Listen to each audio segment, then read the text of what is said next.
A tanker crash closes a busy central Kentucky road and forces dozens of homes to be evacuated. We're live with the latest now at 4.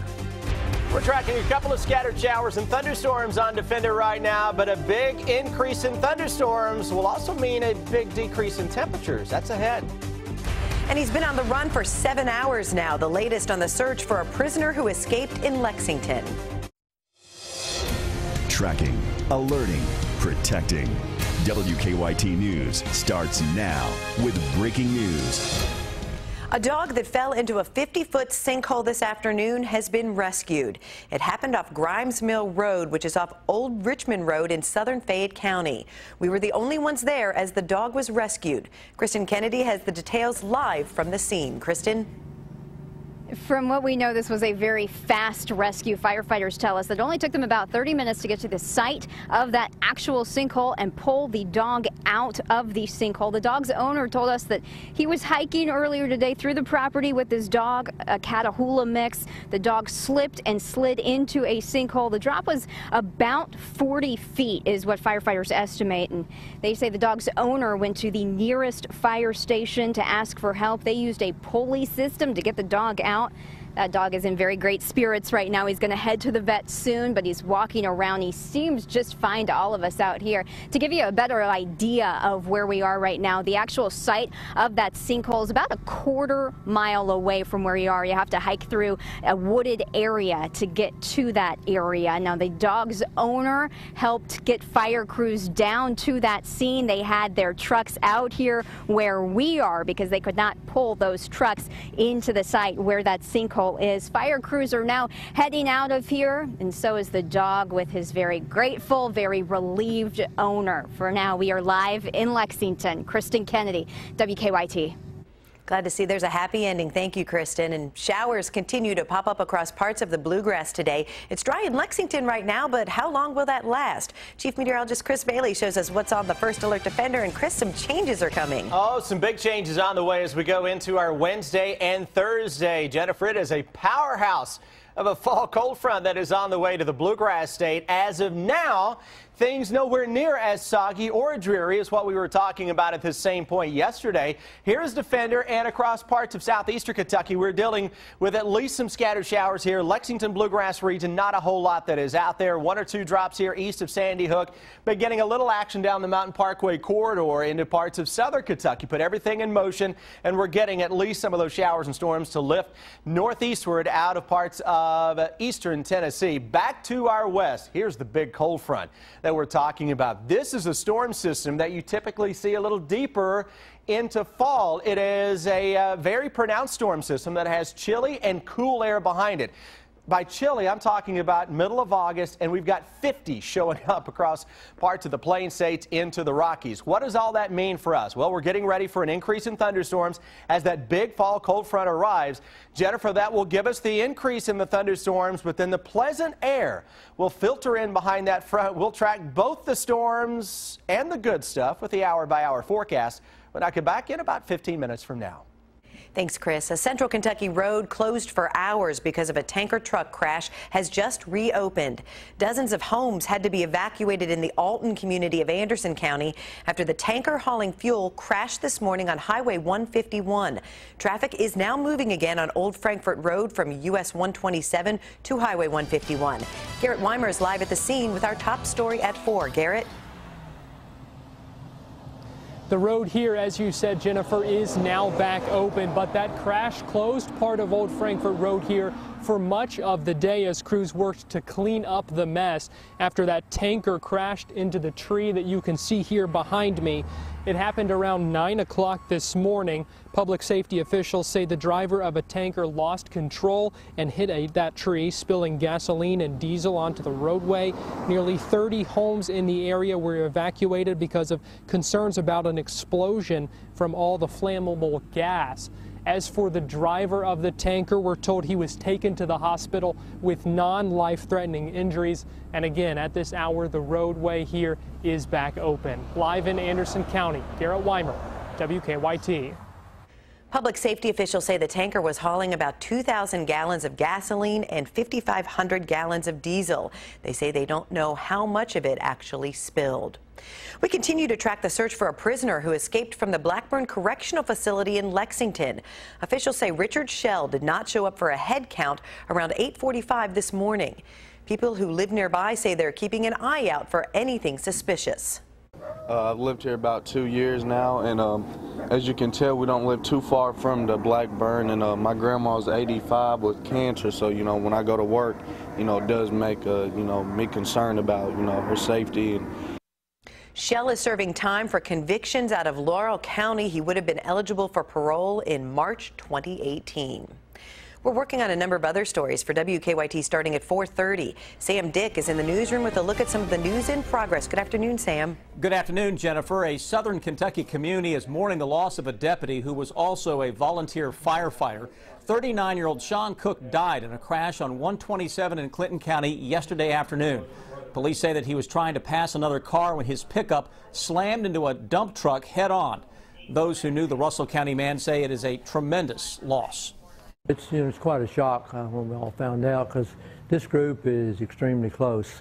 They're together a lot, even other than fighting fires. So they're really a close group of people, and it's really been a blow to them. Hit us all hard, Cook was off duty and in his personal vehicle at the time of that crash. Funeral arrangements have not been finalized yet.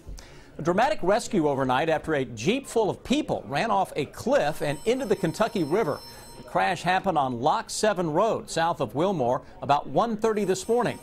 Crews had to use a rope system to get the 3 people in the car out of the river. Emergency Management Director Johnny Adams helped get the 3 people to safety, and he says the outcome could have been much worse if someone had not called 911. Very fortunate that someone was here to hear their cries for help and be able to notice that they were missing. I do believe, had the conditions been different, that we would be working a different type of incident this morning.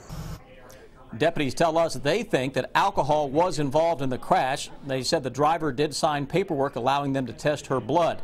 They say that if those tests show that she was under the influence, she will be charged. We'll have more on the story on WKYT News coming up at 5 o'clock. That's a look at some of the news in progress. Jennifer, back to you. Thanks, Sam. Now to stories making headlines across the nation at 4. Firefighters on the front lines of the western wildfires will soon get more help from the military. The Pentagon is sending in active duty soldiers. Danielle Nottingham is in Chelan, Washington, at the site of one of the largest fires. Firefighters released this video showing the ferocity of the Chelan, Washington fire, hours after it sparked from a lightning strike on Friday. At least 40 homes have been destroyed, and that number is expected to rise as officials survey additional areas still too dangerous to explore. This is the area along the lake that was hit the hardest. You can see what's left behind of these homes. The fire even reached the docks and boats. About 1,000 firefighters are working to keep the flames from spreading, but they are spread thin themselves. The Washington National Guard joined local fire crews Sunday night, but for some homeowners, it was too late. And what room was that? Chelan High School teacher Rod Cool lost his home of 14 years. All the kids that I've had and all my friends that were firemen, every one of them tried to come down here and put this out, but they couldn't get here. The power lines came down, the smoke was too thick, and they all tried. The conditions are so extreme across the West, some fires are creating their own weather, including this fire whirl in Idaho that sent flames shooting 100 feet into the air. For the first time since 2006, the Pentagon is sending 200 active duty soldiers to assist with western wildfires. Danielle Nottingham, CBS News, Chelan, Washington. There are so many wildfires, every available crew, engine, and aircraft is now committed to a fire, and the drought is expected to fuel more fires for months to come. Investigators in Thailand believe a man seen in security video wearing a yellow T-shirt and carrying a backpack set off the bomb at a central Bangkok shrine that killed 20 people. Bangkok was rattled again today when another explosive device blew up at a ferry pier often used by tourists. No one was hurt. Keep up with the latest news on WKYT.com. Join the conversation on Twitter and become a part of the WKYT Facebook family. Stock Stocks ending moderately lower today on Walmart's miss and China's stock plunge. The Dow down 34 points to close at 17,511. The Nasdaq lost 32 and the S&P 5. Amazon CEO Jeff Bezos says a New York Times article that describes working conditions at his company as pretty awful isn't the Amazon he knows. The article claims Amazon staffers are under constant pressure with anecdotes of workers crying on the job. Bezos says he doesn't believe any company adopting the approach portrayed could survive in today's competitive tech hiring market. More people are expected to fly over Labor Day, and that could make this summer the busiest ever for airlines. An industry group predicts more than 14 million people will take to the skies. That's a 3% increase from last year. Starbucks is changing the recipe of its very popular pumpkin spice latte. It's adding real pumpkin. When the drink debuts this year, it will have real pumpkin and no caramel coloring. The change follows customer demand for more wholesome ingredients. The nutrition facts will stay largely the same. Watch out, though. A medium size or a grande is still almost 400 calories. There is still no word on when the latte will be available. Center located on North Ashland Avenue, and we are preparing for an evening for the children. Silent auction items are out, and the event is happening Friday night. Wynn Stevens is with us. Love this guy's last name. There's no relation, but he does spell it correctly. I said it before you did. You did. They took my line, but that's okay. That's right. When we are talking about a serious subject when it comes to Children's Advocacy Center, but you said, Deanne, it really is all about hope and healing. It is. You know, we serve about 700 children a year in a 17-county region, and while what brings them here is a very traumatic thing, that being that they have been abused, most often sexually abused, while we see a lot of that trauma and that heartache, what we send out is an awful lot of hope and healing. It is amazing to me how much better these children and their families feel when they're able to share their story. They're not judged about what happened to them, and they can get the help here that they need to become the happy, healthy children that they were meant to be. How does it work? Because I know there's different rooms here in the center. So we have 4 core services that we offer here. First is our advocacy program, and that's the first contact you have with our center. We have advocates who are experts at dealing with families in crisis. They talk to you about the process. They walk you through everything. Then we have interview rooms here where children can come and they can be interviewed about their experience. They can tell us what happened to them, again, done in a very child-friendly, non-threatening setting. We have a full medical clinic on site. We employ one of 3 board-certified child abuse pediatricians in the state. And so they can get a medical exam, find out that their bodies are going to be okay. And then we have a therapist on site as well who takes these children through a program of therapy that helps them overcome the trauma that they've experienced. You guys have a special event that is happening this weekend to help the Children's Advocacy Center, and that's where you come in. Donations still needed, silent auction items you can get your hands on. We're going to tell you about that coming up at 4:50. Specifically, we're going to tell you about this beautiful quilt here that is all about hope and healing. More from the Children's Advocacy Center and the event that is happening this weekend when we come back here at about 4:50. I'm Deanne Stevens, out and about. Back to you guys. It's time for Better Living, health, education, and consumer news that impacts your life. The FDA is deciding whether to approve a drug to help boost women's libidos. But as Weijia Zhang reports, opponents claim the pill is not worth the risk.